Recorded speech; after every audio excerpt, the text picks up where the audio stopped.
eu vou convidar você a vir aqui na nossa sala, porque nós temos uma convidada muito especial hoje, iniciando conosco esta série que vamos falar sobre o autismo.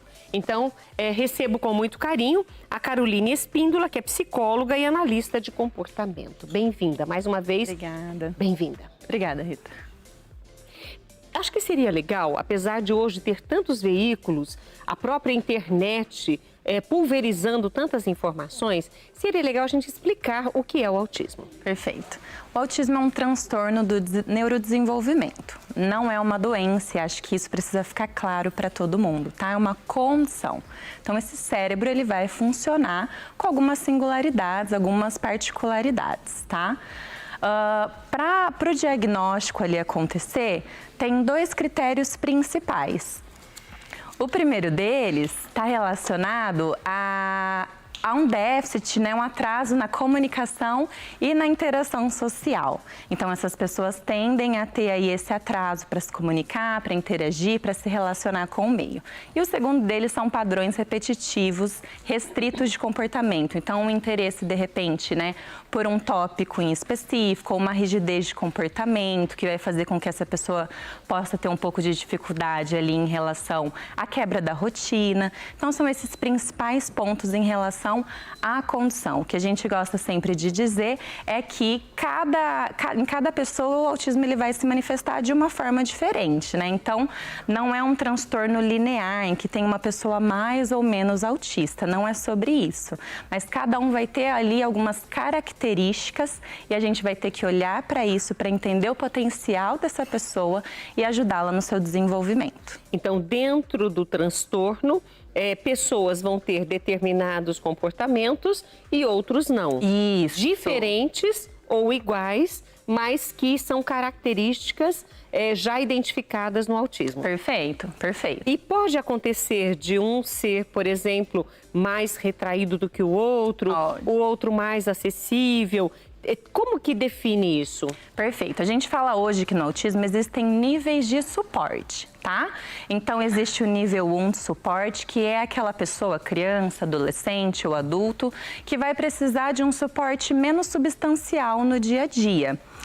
O nível 2 de suporte, ele vai precisar de um pouco mais ali de apoio, né? Então, enquanto o nível 1 pode ter uma comunicação mais desenvolvida, o nível 2 pode ter ali um atraso mais significativo ou até mesmo em tarefas do dia a dia, que vai precisar um pouco mais de apoio dos familiares, dos cuidadores. E o nível 3 de suporte é aquela pessoa que vai precisar mesmo de um apoio substancial, que de repente vai precisar de um cuidado ali nos cuidados básicos, nas tarefas do dia a dia, pode ter um atraso, né, uma condição de comunicação bem significativa, a ponto de às vezes precisar de uma comunicação alternativa.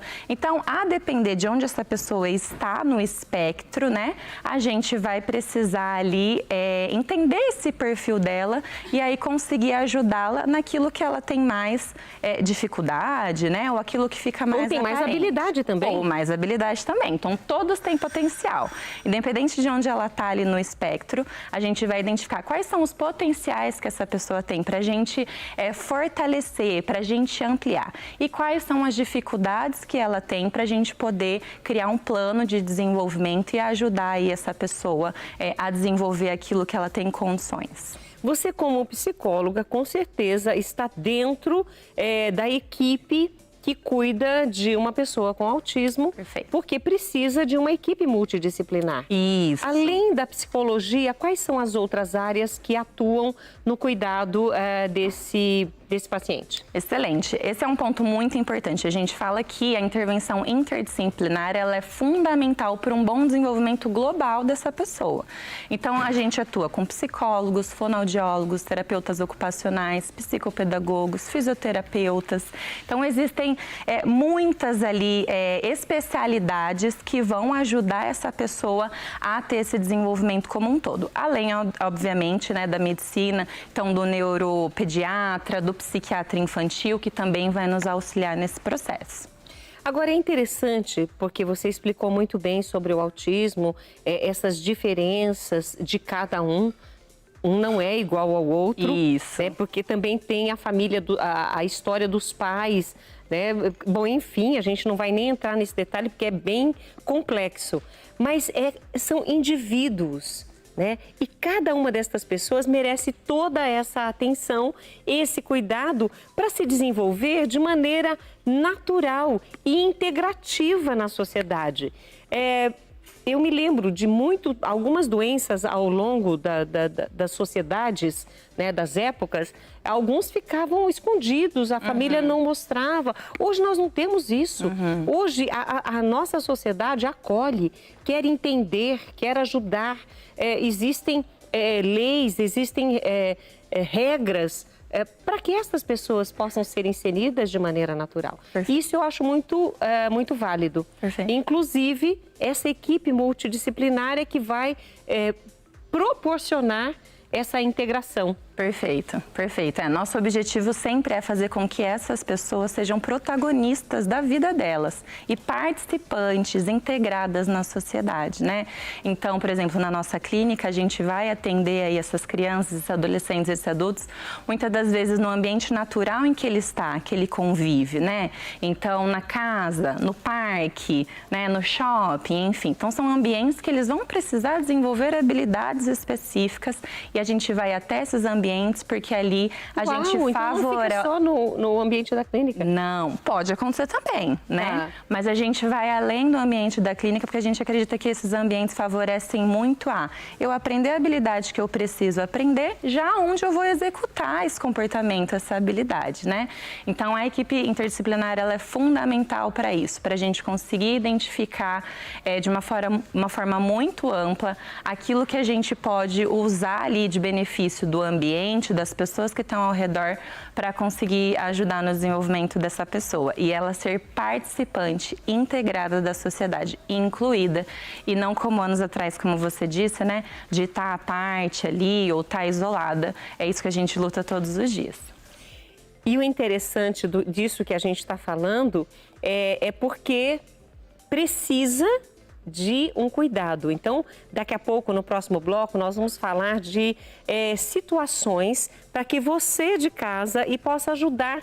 De repente, é uma pessoa da sua família que teve um bebê, esse bebê está diferente do que os outros irmãozinhos ou do que você criou seus filhos. Então, é legal que a gente observe, porque nós podemos ajudar as pessoas com informação também. Não necessariamente precisamos ter um caso em nossa família para que a gente possa agir. Na verdade, nós podemos agir em prol do outro, levando a informação e colocando à disposição aquilo que nós estamos aprendendo como recurso para fazer essa integração ser verdadeira, né? Não só obedecendo uma lei, mas de coração. Com certeza. Agora, você falou da clínica. É necessário ter um diagnóstico para entrar num tratamento ou num acompanhamento, acho que seria mais adequado, desta pessoa? Essa pergunta ela é muito importante, porque a resposta é não. Então, uma vez que essa família, né, esses pais observam ali alguns sinais em que essa criança já está demonstrando um atraso no desenvolvimento, essa criança já pode começar a ser estimulada, independente se esse diagnóstico já está fechado ou não. Por quê? Muitas das vezes esse diagnóstico ele vai vir depois de meses ou anos ali que a família está buscando, né, fechar esse diagnóstico e esse tempo passa. E a gente não pode permitir que esse tempo, né, se prolongue. Então, a gente sempre fala para as famílias, começou a observar alguns sinais, é importante já procurar profissionais capacitados para estimular essa criança, porque ali os primeiros anos de vida são os principais para que esse cérebro consiga ali absorver as informações, reter essas informações. Então, a gente tem que aproveitar esse tempo para conseguir desenvolver, independente do diagnóstico. O diagnóstico ele é importante sim para conseguir a terapia muitas das vezes, mas ele não é algo decisivo, primordial para que o início aconteça. Então, nós já aprendemos até aqui um pouquinho mais sobre o autismo. Lembrando que vai ser uma série de informações às quartas-feiras aqui no programa Mulher.com.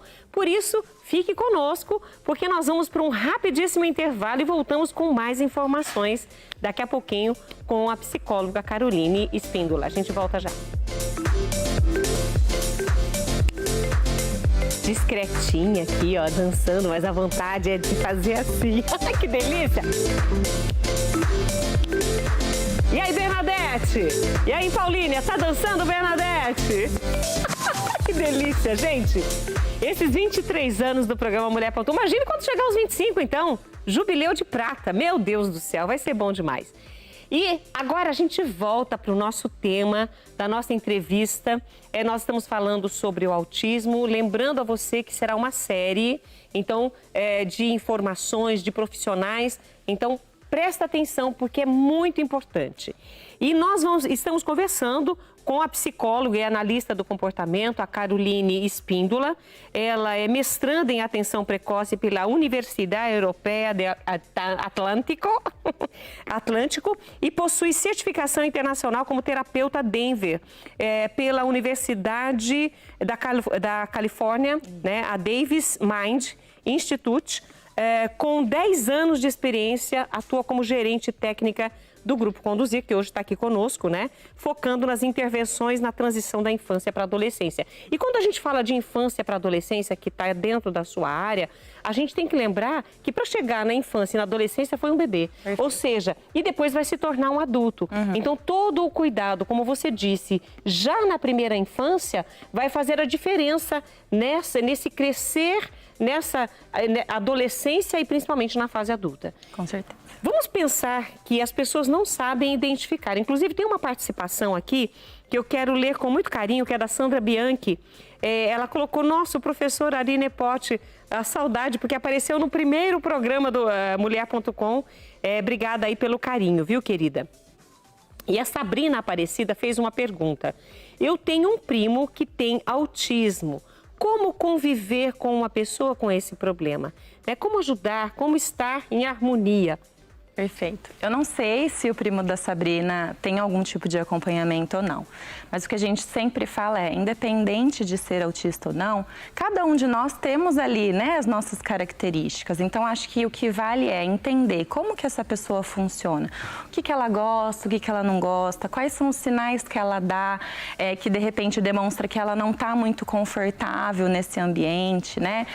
Ou estímulos. Às vezes os autistas eles têm uma sensibilidade maior a sons, a luzes, a texturas, enfim. Então, acho que o mais importante é o que essa pessoa gosta, como eu posso me aproximar dela através daquilo que é de interesse dela e como que eu posso também favorecer para que ela se sinta confortável nesse ambiente, quais são os sinais que ela demonstra e valorizar, respeitar, ter empatia ali para os momentos também que ela apresenta. Eu acho que, e a gente se munir de informação, na verdade, também são ações importantes que a gente pode ter para aprendendo aos poucos a lidar com as pessoas autistas. Inclusive esse tema aqui, quem está agradecendo é a Esther Santana, ela colocou assim, é sempre muito bom aprender mais sobre essa temática, muito necessário. E realmente é necessário. Muito. A gente aprender. E já que a gente quer aprender hoje, como que os pais, nasceu o bebê, a gente olha assim, todos são bonitinhos, iguaizinhos, fazem xixizinho, cocôzinho, a gente tem que dar banhinho, comidinha, porque eles precisam de nós. Sim. Mas vão precisar muito mais as crianças que já estão desenvolvendo aí esse transtorno e os pais precisam estar atentos. O que observar? O que difere um bebê que já está aí dando sinais de autismo e um outro bebê que não? Excelente. Os pais, familiares, amigos podem já observar alguns sinais ali nos 6 meses de idade, né? Até 1 ano já é possível identificar alguns sinais, tá? Quais sinais são esses? A falta de contato visual ou pouco contato visual dessa criança. Essa criança, quando a gente a chama pelo nome, muitas vezes pode ser que ela não atenda. E aí, às vezes, os pais podem achar, nossa, mas será que ele tem alguma deficiência auditiva? Às vezes não tem nada a ver com isso, né? Ou a criança que você sorri, né? A gente sorri para a criança, faz uma gracinha e às vezes ela não tem essa reciprocidade de sorrir de volta. A criança que quer ou tem pouca interação, na verdade, com outras outras crianças, com adultos, ou vai brincar com objetos de uma forma não muito comum, né, ou usual. Não vai seguir muitas instruções, comandos do dá tchau, manda beijo, pode ser que você dê esse comando e ela não atenda. Imitações motoras também, então a criança que tem um funcionamento típico, a gente faz um movimento ali com o brinquedo, naturalmente ela imita, a criança autista provavelmente ou possivelmente não vai fazer essa imitação. Essa questão também sensorial, né, então estar mais sensível a alguns sons e aí tampar o ouvidinho ou a luzes, né, um ambiente muito com muitas pessoas, enfim, então são inúmeros sinais aí. Coordenação motora fina e grossa também pode ter algum prejuízo. Questão da alimentação, de não aceitar muitos alimentos. Então, são vastos sinais. Claro que cada criança vai apresentar um conjunto deles, mas são alguns, acho que, dos mais importantes para as famílias se atentarem. Coincidência ou não, eles também não gostam que mexa no cabelo, que corte o cabelo, alguns deles, né? Alguns deles. Alguns deles não gostam que corte o cabelo. E às vezes a mãe tem que cortar o cabelo dormindo. Se acordar, fica torto, porque não vai conseguir cortar de novo na sequência. Então também... E tem algum desenvolvimento, você falou, motor ou na fala, que os pais também devem observar? Sim, perfeito. Esse ponto é importante também. O atraso da fala, ele é comum para as crianças autistas, tá? Não é uma regra, mas é o comum ali que a criança já com 2 anos, com 2, 3 anos, né? Não solta muita palavrinha, chega nos 4, às vezes também não, em alguns casos. Tá? E aí, obviamente, que com a estimulação da fono, dos profissionais da terapia ABA, né, a gente pode ajudar no desenvolvimento dessa fala. Em paralelo a isso, independente disso, existem formas de se comunicar que não necessariamente através da fala. Então, existem métodos de comunicação alternativa, como uma troca de imagem, como sinais, que também podem ser usados, né, enquanto essa fala aí não é desenvolvida ou não é apresentada. Então, também é um sinal importante, a família deve procurar por fonoaudiólogo também para ajudar nesse processo. Você falou sobre a terapia ABA. O que é essa terapia? Terapia ABA é análise do comportamento aplicada, tá? Ela é uma ciência, então ela tem uma robustez ali de evidência científica que comprova a eficácia dela. Inclusive, mundialmente é a terapia indicada para autismo. Não só para autismo, mas para autismo ela é muito forte. E o que a gente faz nessa terapia? Basicamente, o que a gente faz é entender o perfil dessa pessoa, dessa criança, desse adolescente, desse adulto, entender quais são as habilidades que a gente pode desenvolver e estimular para que ele tenha um funcionamento melhor do que ele está tendo nesse momento, né? Como que a gente pode favorecer a independência, a autonomia dessa pessoa, a comunicação, a interação social. Então, são habilidades sociais, são várias áreas que a terapia ABA vai atuar para desenvolver essas habilidades. E, além disso, a gente também trabalha para reduzir comportamentos que às vezes podem trazer risco para essas pessoas ou prejuízos para ela e para a família. Então, é um combo. A gente vai fazer com que comportamentos positivos que a gente quer aumente para que essa pessoa tenha um bem-estar, uma qualidade de vida, dignidade, e também a gente vai trabalhar para reduzir comportamentos ali que vão trazer algum prejuízo ou dificuldade na aprendizagem dela. Como eu disse, a gente vai atuar nos ambientes que vão favorecer que toda essa aprendizagem aconteça. E nós estamos falando aqui nas terapias, enfim, nos profissionais, em tudo que possa facilitar o desenvolvimento desta criança diagnosticada ou não com autismo. No caso da criança não ter acesso não só ao ABA, mas a nenhum tratamento, a não ter esse acompanhamento, esse estímulo, o que pode acontecer com uma criança? Essa também é uma das nossas lutas, né? A informação, quando a gente consegue trazer informação, conscientização, a gente consegue tentar, às vezes, reduzir um pouco desses impactos de, às vezes, famílias não conseguirem o tratamento adequado para suas crianças, enfim, para as pessoas autistas. Então, essa criança que começa a dar esses sinais, começa a progredir na idade e não tem a estimulação, a intervenção adequada, muitas das vezes ela pode cada vez mais ter prejuízos nessa comunicação. Então, imagina comigo que eu não sei falar e eu não sei me comunicar de nenhuma outra forma e eu quero muito uma coisa. Talvez eu desenvolva comportamentos para conseguir o que eu quero, para que vocês me entendam. Né? Perfeito.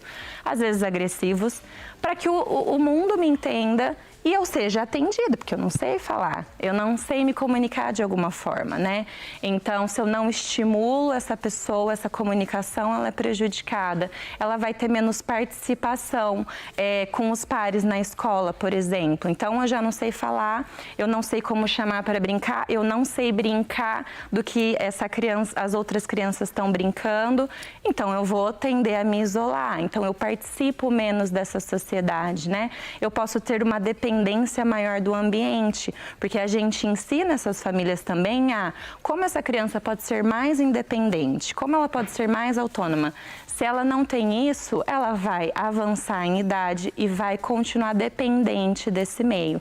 E também esses comportamentos, como você mencionou, de agressividade, de autoagressividade, por exemplo, ou outros que a gente chama de comportamentos que interferem na aprendizagem, possivelmente eles vão aumentar também com o passar do tempo e com o passar dos anos. Então, isso é muito grave, né? Porque a gente tira dessas pessoas a oportunidade delas terem um bom convívio e uma vida de qualidade. E a mesma integração que a gente falou no bloco anterior. Perfeito. Então, é por isso que a gente sempre vai bater na tecla. Famílias, ao observar esses sinais, busquem ajuda, profissionais qualificados que vão conseguir munir vocês de informações e vão conseguir ajudar essas famílias a procurarem o tratamento adequado, a terapia ABA e para essas pessoas. E nós estamos disponibilizando, como você está vendo aí, o site, o Instagram e o contato, para que vocês obtenham essas informações e possam dar qualidade de vida aos seus amados, independente de terem autismo ou não, que pode ser que seja um outro transtorno e a gente não sabe. Então é legal ter profissionais acompanhando para que, a partir de um diagnóstico e um direcionamento no tratamento, essa pessoa possa ser feliz, que é a missão de todos nós.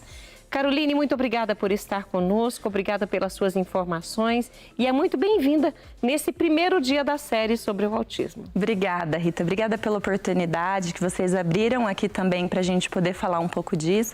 Parabéns pelos 23 anos de programa e eu fico muito grata com a oportunidade. Obrigada, viu?